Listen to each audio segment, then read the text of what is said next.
Listen, if you deal with situations where you walk in somewhere and something hits you, maybe you can smell it, maybe you can't smell it, but your body knows it's there. That's all part of what's going on in October for Healthy Workplace Month. We've got someone who knows a lot about this subject. We'll talk about your situation because you have dealt with a lot of this from a personal standpoint. How are we doing here? Are you having any reactions here? Actually, when I walked in, I noticed people were wearing perfume, but my health has gotten so much better since I first developed the problem that I'm able to tolerate it now. Thank goodness. Yeah. And the hairspray. The hairspray in this. I'm glad it's not the 80s. I'm glad it's not the 80s. We'll talk about your experiences in a second. Tell me a little bit about the business that you have created around this whole subject. Right, so Val, the reason I started the business was actually because of my own health issues. I developed multiple chemical sensitivities, which is also known as environmental sensitivities, back in 2003, and it was very debilitating at the time. I did eventually get better, which is great because a lot of people don't get better. And so people I'd be talking to and they said, you know so much information about health, because going through that health journey, I learned a lot of information.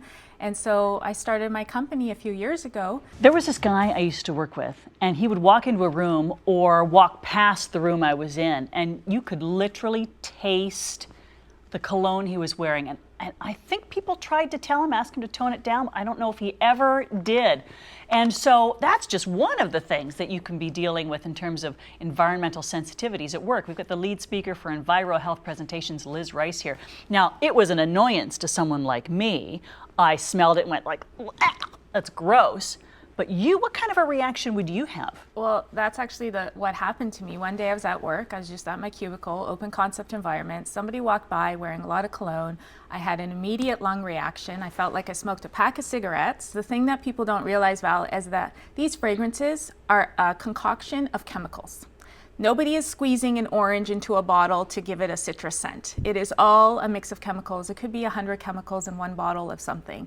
And this goes for detergents that you wear, deodorants, things in your hairs like gels, even shampoo. I find that when I was very sick, I would even be able to smell people's shampoo, especially if the hair was wet. Working in an office, most people will know, everyone always complains about the ventilation. And sure, there are the air ducts tend to be very dirty and the system doesn't get cleaned out very often, but it could be just fragrances that are bothering someone. And then you add to it the new carpet that was installed or the new paint that was put in or exactly. Lot, right? Things when are new are off-gassing a lot. So environmental sensitivities is basically people reacting to things that are in minute amounts or that other people would not react to. They've dedicated October as Healthy Workplace Month to remind people that this is happening. Please at the very least, don't wear any fragrances to work, right? Yeah, October being Healthy Workplace Month is all about health and safety. This is just one aspect of health and safety. How many people do you suppose are suffering from environmental sensitivities? It's about 1 million Canadians, 3% Wow. of the population. And I think the number is just going to be increasing and increasing as time goes by because we are just being more and more exposed to chemicals.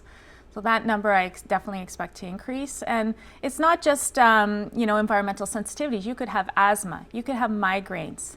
All of these conditions are triggered by scents or other things in the environment. Mm-hmm. Yeah. And again, you may have no idea what's causing it, but you sure can't ignore that migraine headache that's causing you to go home in the middle of the day. Now, what would you hope that employers are doing about this?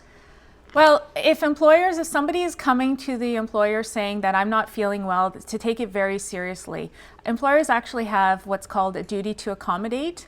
And for people who have a serious situation, this is actually a disability. And you need to go to the employer and say, this is the problem and this is what I think is causing it. And they should really take it seriously. If you think about all the amount of sick time people log for this, or then there's the short-term disability, there's the workman's compensation that they might go on, long-term disability. And if the employer is paying for the group benefit plan, all these medications that people are using, that's all racking up the cost for the employer. Wow. So your goal now is just to educate people, as many people as you can about this. That's your full-time job. Yep. When employers call me, if they have a scent-free policy, it's usually because people are not adhering to it and it's causing great amount of difficulties for certain employees. So they have me come in and I just do a very neutral presentation explaining to people, because people find it very difficult to understand. And it is very difficult to understand, like how somebody who doesn't even notice somebody's wearing a fragrance and then somebody else has this terrible reaction to it. It's very difficult for people to understand. So I come in there and just explain it. And often what I use, Val, is just explanations of like, how would you feel if this was your child, right? Like, it's no choice. It's like having a peanut allergy. Most people will not die from the smell of a peanut, but some people will. And then imagine all your life you are at the mercy of other people. If somebody was smoking in your workplace, you could see, you could avoid it. You could at least walk past them, walk past the smoke, but this this hits you, yeah, and it could be in such minute amounts. It's very frustrating to live through that. I can't even imagine.